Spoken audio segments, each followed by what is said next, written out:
മുത്തഖീങ്ങളുടെ അടുത്ത പ്രത്യേകത എന്താണ്? വല്ലദീന യുഅ്മിനൂന ബിമാ ഉൻസില ഇലൈക, അവർ ഈമാനുള്ളവരാണ്. ബിമാ ഉൻസില ഇലൈക, നിനക്ക് ഇറക്കപ്പെട്ടതിൽ. അതുപോലെ വമാ ഉൻസില, ഇറക്കപ്പെട്ടതിൽ. മിൻ ഖബിലിക, നിനക്ക് മുമ്പ് ഇറക്കപ്പെട്ടതിൽ. നിനക്ക് ഇറക്കപ്പെട്ടതിലും നിനക്ക് മുമ്പ് ഇറക്കപ്പെട്ടതിലും ഈമാനുള്ളവരാണ്. വബിൽ ആഖിറത്തി, ആഖിറത്തിൽ. ഹും യൂഖിനൂൻ, അവർ ദൃഢ വിശ്വാസമുള്ളവരാണ്. അവർക്ക് നല്ല ഉറപ്പുള്ളവരാണ് ആഖിറത്തിൻ്റെ കാര്യത്തിൽ. ഇതാണ് മുത്തഖീങ്ങളുടെ മറ്റ് സവിശേഷതയായിട്ട് പറഞ്ഞിരിക്കുന്നത്. ആദ്യം പറഞ്ഞതിൽ യുഖീമൂന സ്വലാത്ത, അതുപോലെ മിമ്മ റസഖ്നാഹും യുൻഫിഖൂൻ, അവർ സ്വലാത്ത് നിലനിർത്തുന്നവരാണ്. അള്ളാഹുവുമായിട്ടുള്ള പ്രാർത്ഥനാ ബന്ധം, പ്രാർത്ഥന മുറപ്രകാരം നിർവഹിക്കുന്നവരാണ്. അത് ജീവിതത്തിൽ പിടിച്ച് നിലനിർത്തി ജീവിക്കുന്നവരാണ്. അതുപോലെ എന്തൊക്കെ നൽകിയിട്ടുണ്ടോ അതിൽ നിന്നൊക്കെ അവർ അള്ളാഹുവിൻ്റെ വജു ഉദ്ദേശിച്ച് സ്പെൻഡ് ചെയ്യുന്നവരാണ്. അത് ഒരു മനുഷ്യൻ്റെ 2 ഡയമെൻഷനിലുള്ള ബന്ധം വന്നു. അതിൽ ഒന്ന് നേരിട്ട് അള്ളാഹുമായിട്ടുള്ള വേർട്ടിക്കലായിട്ടുള്ള ബന്ധം വന്നു. രണ്ടാമത്തായിട്ട് മനുഷ്യൻ്റെ സ്പെൻഡിങ് വഴി, മനുഷ്യർ സ്പെൻഡ് ചെയ്യുന്ന മനുഷ്യന് വേണ്ടിയിട്ടും മറ്റ് ജീവികൾക്ക് വേണ്ടിയും ആയതുകൊണ്ട് അത് മനുഷ്യൻ്റെ ഒരു ഹൊറിസോണ്ടലായിട്ടുള്ള റിലേഷനാണ്. മറ്റു മനുഷ്യരുമായിട്ടും സൃഷ്ടികളുമായിട്ടുള്ള ബന്ധമാണ്. ആദ്യത്തേത് അള്ളാഹുമായിട്ടുള്ള ബന്ധമാണ്, അതിൻ്റെ ആകത്തുകയാണ്. സ്വലാത്ത് എന്ന് പറയുന്നത് അള്ളാഹുമായിട്ടുള്ള ബന്ധത്തിൻ്റെ ആകത്തുകയാണ്. ഇൻഫാഖ് എന്ന് പറയുന്നത് സൃഷ്ടികളുമായിട്ടുള്ള ബന്ധത്തിൻ്റെ ആകത്തുകയാണ്. ഇത് രണ്ടും മുത്തഖീങ്ങളുടെ സവിശേഷതയാണ്. പിന്നെ അവരുടെ സവിശേഷത, അവർ നിനക്ക് ഇറക്കപ്പെട്ടതിൽ അവർക്ക് ഈമാനുള്ളവരാണ്. റസൂലുള്ളാഹിക്ക് ഇറക്കപ്പെട്ടതിൽ, റസൂലുള്ളാഹിക്ക് ഇറക്കപ്പെട്ട എല്ലാ സന്ദേശത്തിലും, ഖുർആനിലും പ്രവാചകന് ഖുർആന് പുറമേ കൊടുത്ത നിർദ്ദേശങ്ങളിലുമൊക്കെ അവർക്ക് ഈമാനുണ്ട്. അതുപോലെ നിനക്ക് മുമ്പ് ഇറക്കപ്പെട്ട സംഗതികളുണ്ട്, അതിലും അവർക്ക് ഈമാനുണ്ട്. റസൂലുള്ളാഹി സ്വല്ലല്ലാഹു അലൈഹി വസല്ലമക്ക് മുമ്പ് അനേകം നബിമാർ വന്നിട്ടുണ്ട്. അവർക്കൊക്കെ അള്ളാഹു പല സന്ദേശങ്ങളും നൽകിയിട്ടുണ്ട്, പല നിയമങ്ങളും നൽകിയിട്ടുണ്ട്. ചിലതൊക്കെ അവർക്ക് എഴുതി ആസച്ച് അങ്ങനെ തന്നെ എഴുതി റിട്ടൺ ഫോമിലാക്കി അങ്ങനെ സൂക്ഷിച്ചതുണ്ട്. മൂസ അലൈഹി സ്വലാമിന് അങ്ങനെ ഉണ്ടായിരുന്നു. പക്ഷേ തൗറാത്ത് എന്ന് പറയുന്നത്, റസൂലുള്ളാഹിൻ്റെ കാലത്തുണ്ടായിരുന്ന തൗറാത്ത് എന്ന് പറയുന്നത് മുഴുവനായിട്ടും മൂസ അലൈഹി സ്വലാമിന് ഖുർആൻ പോലെ നൽകിയ ഒരു സാധനമല്ല. അങ്ങനെ ഖുർആൻ പോലെ മറ്റേതെങ്കിലും നബിമാർക്ക് എഴുതി അത്തരത്തിലുള്ള ഒരു ഗ്രന്ഥം ഉണ്ടോ ഇല്ലയോ എന്ന് നമുക്കറിയില്ല. അങ്ങനെ അള്ളാഹു തന്നെ അവർക്ക് നൽകിയിട്ടുണ്ടോ എന്ന കാര്യത്തിൽ ഉറപ്പില്ല. ഹദീസൊക്കെ പോലെ പ്രവാചകന്മാർക്ക് അള്ളാഹു നൽകിയ വഹിയൊക്കെ എഴുതി വെച്ചുകൊണ്ട് ഗ്രന്ഥമാക്കി പിൽക്കാലത്ത് അത് അവരുടെ മതകാര്യങ്ങൾക്കും അവരുടെ മറ്റ് ഗൈഡൻസിനൊക്കെ ഉപയോഗിച്ച് വന്നതാണ് കൂടുതലും നമ്മൾ കാണുന്നത്. ആ സ്വഭാവത്തിലാണ് നമുക്ക് തൗറാത്തൊക്കെ മനസ്സിലാകുന്നത്. തൗറാത്ത് മൂസ അലൈഹി സ്വലാമിൻ്റെ മൊസായിക് ഓതർഷിപ്പിൽ ജൂതന്മാർ വിശ്വസിക്കുന്നുണ്ട്. മൂസ തന്നെയാണ് എഴുതിയത്. യൂഷ നബി എന്ന് നമ്മൾ പറയുന്ന യോശുവ പ്രവാചകനും എഴുതിയതായിട്ട് പറയുന്നുണ്ട്. കാരണം തൗറയിൽ മൂസ അലൈഹി സ്വലാമിൻ്റെ മരണരംഗമൊക്കെ ഉള്ളതുകൊണ്ട് അതൊക്കെ യോശുവ എഴുതിയതാണ്. അങ്ങനെ മൂസ എഴുതിയതും മൂസക്ക് ശേഷം വന്നവർ എഴുതിയൊക്കെ ചേർത്തതാണ് തോറ. അപ്പം അത്തരത്തിലുള്ള ഗ്രന്ഥം തന്നെയാണ് അള്ളാഹു നൽകിയിട്ടുള്ളത്. അല്ലെങ്കിൽ ഇഞ്ചീലിൻ്റെ കാര്യത്തിലാണെങ്കിൽ എന്തൊക്കെയാണോ ഈസാ അലൈഹി സ്വലാം സംസാരിച്ചത്, അദ്ദേഹം പ്രഭാഷണം നടത്തിയത്, അപ്പോൾ അദ്ദേഹത്തിന് അള്ളാഹു നൽകിയ ഇൻസ്പിറേഷനാണ്. ഖുർആൻ്റെ കാര്യത്തിൽ നമ്മുടെ വിശ്വാസം ഇത് നേരിട്ട് അള്ളാഹുവിൽ നിന്ന് ഡിക്റ്റേറ്റ് ചെയ്ത വേർഡ്സാണ്, വേർഡ് ഓഫ് അള്ളയാണ്, അള്ളാഹുവിൻ്റെ കലാമാണ് എന്നതാണ്. മുഴുവനും വാക്കുകളും ആസച്ച് അള്ളാഹുവിൽ നിന്ന് വന്നതാണ്. ആ അർത്ഥത്തിൽ ലോകത്ത് ഒരു കമ്മ്യൂണിറ്റിയും ഒരു ഗ്രന്ഥത്തെക്കുറിച്ചും വിശ്വസിക്കുന്നില്ല. തൗറാത്തിനെക്കുറിച്ച് ജൂതന്മാർ വിശ്വസിക്കുന്നില്ല. അതിൻ്റെ വാക്കുകൾ ആസച്ച് ദൈവികമാണെന്ന്. അത് ഇൻസ്പയേർഡ് വേർഡ് ഓഫ് ഗോഡാണ്. ദൈവത്തിനാൽ ഇൻസ്പയർ ചെയ്യപ്പെട്ട പ്രവാചകന്മാരുടെ വചനങ്ങളാണ്. നമ്മൾ ഹദീസിനെയൊക്കെ എങ്ങനെയാണോ കാണുന്നത് അങ്ങനെയാണ് അവരുടെ ഗ്രന്ഥത്തെ അള്ളാഹു അവർക്ക് നൽകിയിട്ടുണ്ടാകുന്നത്, കൂടുതലും നൽകിയിട്ടുണ്ടാവുക അങ്ങനെയാണ്. അങ്ങനെ അല്ലാതെയും ആസച്ച് അള്ളാഹുവിൻ്റെ വചനങ്ങളാൽ നൽകിയ ഭാഗങ്ങളും ഉണ്ടാകാം. പക്ഷെ അങ്ങനെ നൽകിയ പ്രവാചകന്മാർക്ക് നൽകിയതിലൊക്കെ നമുക്ക് ഈമാനുണ്ട്. പ്രവാചകന്മാരിലൊക്കെ നമ്മൾ വിശ്വസിക്കണം. അവർക്കിടയിൽ യാതൊരു വിവേചനവും കൽപ്പിക്കാൻ പാടില്ല. ലാ നുഫരിക്കു ബൈന അഹദീം, അവരുടെ ഇടയിൽ യാതൊരു ഫർക്കും യാതൊരു വിവേചനവും ഞങ്ങൾ കൽപ്പിക്കുന്നില്ല എന്നൊക്കെ വിശ്വാസികൾ പറയുന്നത് ഈ സൂറയിൽ തന്നെ വരുന്നുണ്ട്. അപ്പോൾ റസൂലിന് അവതരിപ്പിച്ച് നൽകിയതിൽ, റസൂലിന് ഇറക്കപ്പെട്ടതിലും വിശ്വസിക്കുന്നു. റസൂലിന് മുമ്പ് എന്തൊക്കെ അവതരിപ്പിക്കപ്പെട്ടോ അതിലൊക്കെയും വിശ്വസിക്കുന്നു.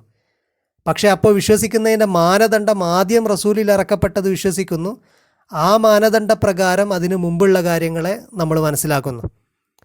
അതുകൊണ്ട് റസൂലുള്ളാഹി സ്വല്ലല്ലാഹു അലൈഹി വസല്ലം തന്നെ പറഞ്ഞതായിട്ട് സ്വഹീഹ ഹദീസിൽ കാണാം, ഹദ്ദിസു അൻ ബനി ഇസ്രായീല വലാ ഹറജ്, നിങ്ങൾ ബനു ഇസ്രായേലിൽ നിന്നും ഉദ്ധരിച്ചോളൂ, അതിൽ യാതൊരു കുഴപ്പമില്ല. അപ്പം പ്രവാചകൻ തന്നെ അങ്ങനെ പഠിപ്പിക്കാൻ കാരണം, പ്രവാചകൻ പഠിപ്പിച്ച മാനദണ്ഡപ്രകാരം ബനു ഇസ്രായേലിൽ നിന്നും നമുക്ക് വിശദാംശങ്ങൾ എടുക്കാം. അങ്ങനെ മുഫസ്സിറുകൾ കൂടുതൽ വിശദാംശങ്ങൾ ബനു ഇസ്രായേലിൽ നിന്ന് എടുത്തതായിട്ട് നമുക്ക് കാണാം, യഹൂദരിൽ നിന്നും ക്രൈസ്തവരിൽ നിന്നും എടുത്തതായിട്ട് നമുക്ക് കാണാം.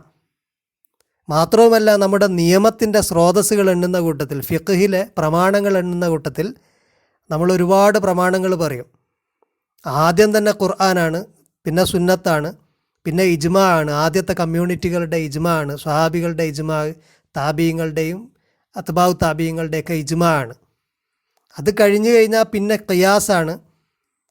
പിന്നെ എണ്ണുന്ന സെക്കൻഡറി പ്രമാണങ്ങളുടെ കൂട്ടത്തിൽ മദ്ഹബു സ്വഹാബികളുടെ വീക്ഷണമുണ്ട്, ഒറ്റപ്പെട്ട സ്വഹാബികളുടെ വീക്ഷണം. അതൊക്കെ കഴിഞ്ഞിട്ട് വരുന്നത് ശറഉ മൻ ഖബ്ലന എന്നുള്ളതാണ്, നമുക്ക് മുമ്പുള്ളവരുടെ ശരീഅത്ത്. അപ്പോൾ ഫിഖ്ഹിലൊരു പ്രമാണമായിട്ട് വരെ ഉപയോഗിക്കുന്നതാണ്.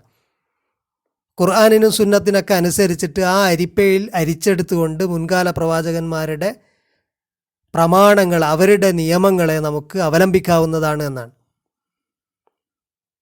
അപ്പോൾ എല്ലാ പ്രവാചകന്മാരിലും നമുക്ക് ഈമാനുണ്ട്. പ്രവാചകന് റസൂലുള്ളാഹിക്ക് മുമ്പ് അവതരിച്ചതിലും നമുക്ക് ഈമാനുണ്ട്. മാത്രവുമല്ല, വബില്ലാഹിറത്തി, ആഖിറത്തിൽ ഹും യൂഖിനൂൻ, അവർ ദൃഢബോധമുള്ളവരാണ്. ആഖിറത്തിനെക്കുറിച്ച് എപ്പോഴും ബോധമുള്ളവരാണ്. ആഖിറത്ത് എന്ന് പറയുന്നത് ഏതോ ഒരു ലോകത്തെക്കുറിച്ച്, പരലോകത്തെക്കുറിച്ചുള്ള ഒരു വിചാരമല്ല, അതൊരു ജീവിതത്തെക്കുറിച്ചുള്ള കാഴ്ചപ്പാടാണ്. അതൊരു ലോകത്തെക്കുറിച്ചുള്ള ചിന്തയല്ല. ഒരു ലോകമുണ്ട് എന്നല്ല, ഇതല്ലാത്ത ഒരു ജീവിതമുണ്ട്, മറ്റൊരു ജീവിതം. ആ ജീവിതം ഓൾറെഡി സ്റ്റാർട്ടഡ് ആണ്, റണ്ണിങ് ആണ്. നമ്മുടെ ജീവിതത്തിൻ്റെ നേരെ മറുവശത്തായിട്ട്, അണ്ടർ കറണ്ടായിട്ട് മറ്റൊരു ജീവിതം റണ്ണിങ് ആണ്. കാരണം ആഖിറത്ത് എന്ന് പറയുമ്പോൾ ഒന്നാമത്തത് നമ്മളവിടെ പറയുക അനന്തതയാണ്. അത് ജനിക്കുന്നതോടുകൂടെ നമുക്ക് കൈവന്നു കഴിഞ്ഞു, നമ്മുടെ എറ്റേണിറ്റി കൈവന്നു കഴിഞ്ഞു.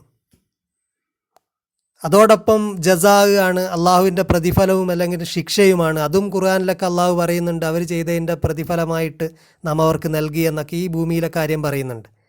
അപ്പോൾ ഈ ഭൂമിയിലും രക്ഷാശിക്ഷകളുണ്ട്. പിന്നെ ഹിസാബാണ്, അതും അള്ളാഹു ഹിസാബ് ചെയ്തുകൊണ്ടിരിക്കും. അവൻ ശരിയായ ഹിസാബാണ്, വളരെ പെട്ടെന്ന് കണക്ക് നോക്കുന്നവനാണ്.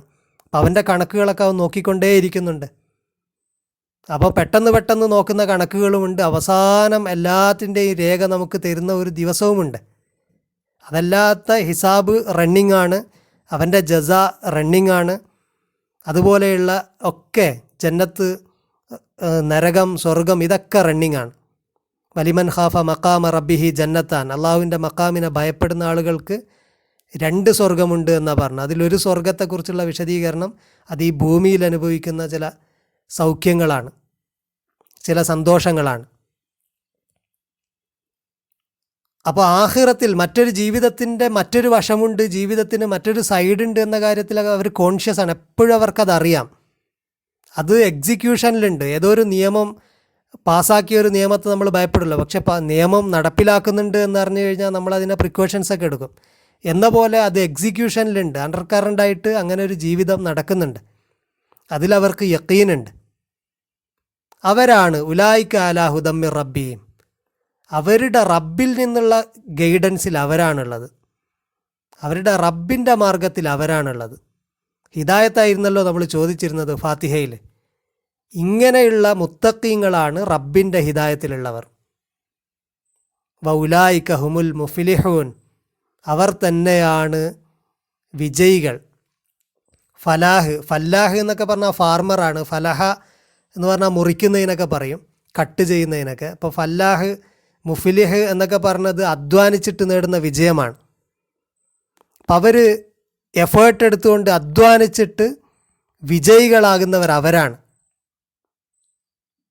അവർ തന്നെയാണ് അവരുടെ റബ്ബിൻ്റെ സന്മാർഗത്തിൽ ഉള്ളവരും അവരാണ് വിജയികളും. ഇത് പറഞ്ഞതിന് ശേഷം പിന്നീട് ബഖറയിൽ